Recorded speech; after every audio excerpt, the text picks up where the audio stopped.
ती गर्दी खूप दिसली नाही. ग्रामीण भागातून भरपूर गाड्यांनी लोक आणलेले होते हे दिसलंय आणि लोकांपेक्षा पोलीस जास्त होती.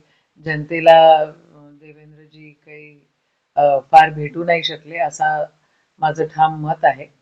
अ, आता ते आले आहेत अमरावतीमध्ये, त्यांचा आजोळ आहे, त्यांच्याकडनं खूप अपेक्षा होत्या, पण अमरावतीकरांचं त्यांनी अपेक्षा भंग केलेली आहे.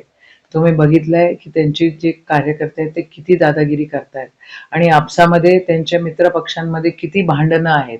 या भांडणं मध्ये त्यांचा उद्देश फक्त सत्ता आणि पैसा आहे. या ठिकाणी लोकांची सेवा हा अजिबात उद्देश नाही आहे. त्यांचे तेच भांडतायत आणि त्यांचे तेच एक दुसऱ्यांना मारणार आहे, ही वस्तुस्थिती आहे. मागच्या वेळेला 45 होते, या वेळेला 20च्या वर 25च्या वर ही लोक नाही जाऊ शकणार, ही पण एक फॅक्ट आहे, ही वस्तुस्थिती आहे. आणि आदरणीय देवेंद्रजींनी घोषणा केली की आम्ही खूप विकास केले, खूप आम्ही पैसा आणलेला आहे. कुठं विकास? तुम्ही बघा, ट्रॅफिक रूल्स बघा तुम्ही, का एवढी ट्रॅफिक आणि का एवढी घाण आहे?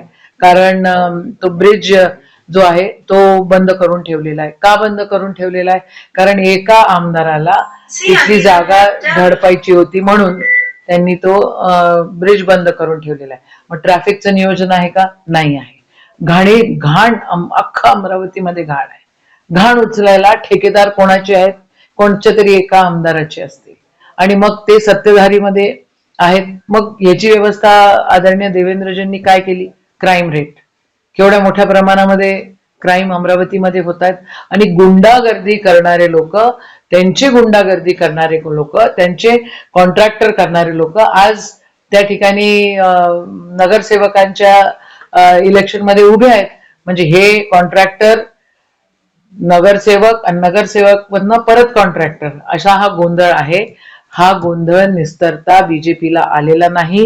हा गोंधळ सत्ताधारी जे आमदार आहे ते राष्ट्रवादी अजित पवारांचे असो किंवा अजून अपक्ष लोक असो जे बीजेपीला सपोर्ट करतायत, त्यांचा फक्त गोंधळ आहे.